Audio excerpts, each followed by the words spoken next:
Hello and welcome to this briefing. This briefing is called Preparing for a School Appropriate Visit, and it's particularly for our colleagues who are using provider-led, the old FIP full induction programme.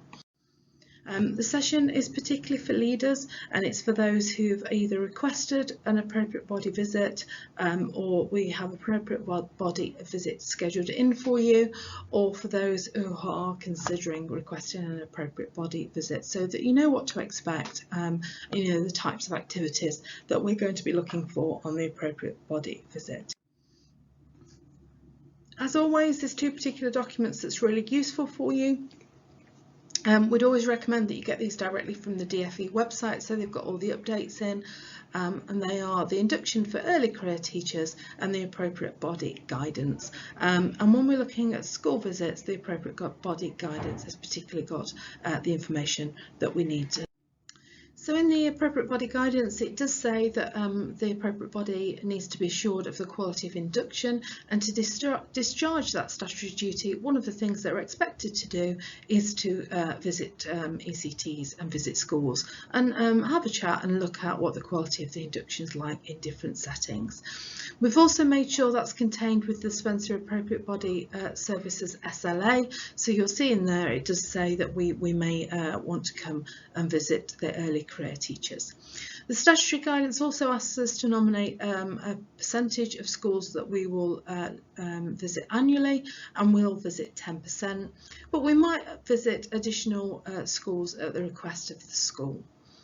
We will always attempt to come and visit ECTs who are really struggling, those that might not complete their induction within the usual time frame.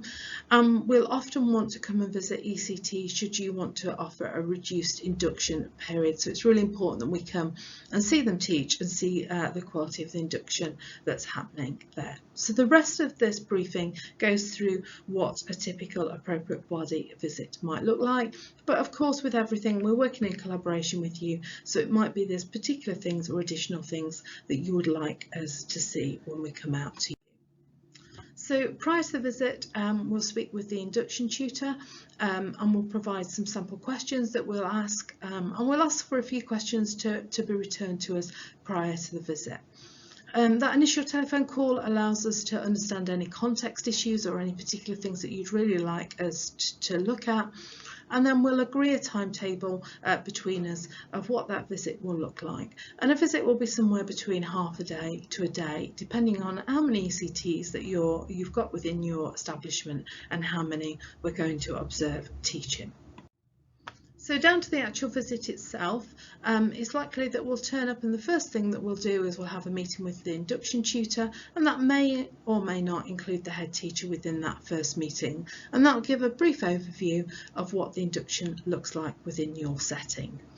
We're then likely to speak with a selection of mentors and a selection of ECTs, and we can provide some examples of questions that we're likely to ask them. But we're really looking at what the quality of their induction looks like, and are they meeting those statutory requirements in the first instance.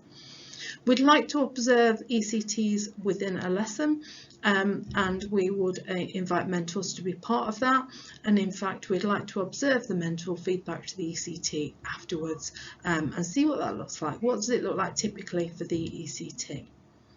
We'll speak to the ECT and the mentors around their use of professional development materials, and I've put in here the full induction package. That's obviously now known as the provider-led package in there. So we'll see how they're using them and how useful they're finding them, and which bits they're particularly finding useful.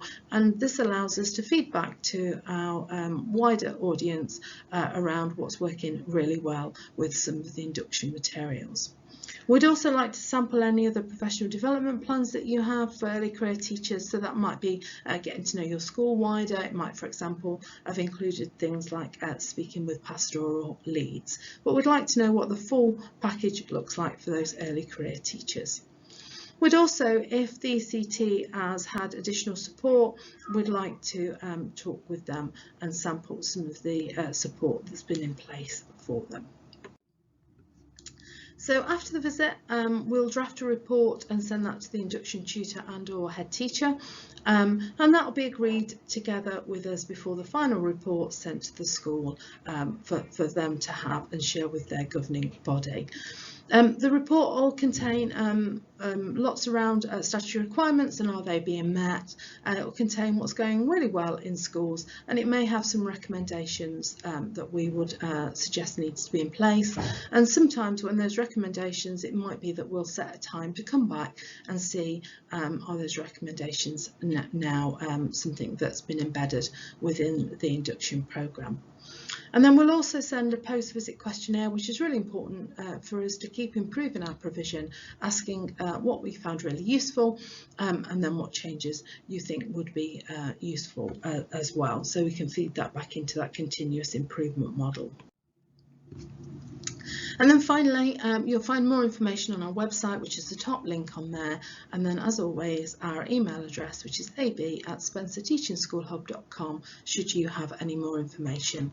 And we look forward to working with you, and any other additional questions about school visits, please don't hesitate to contact us. Thank you very much.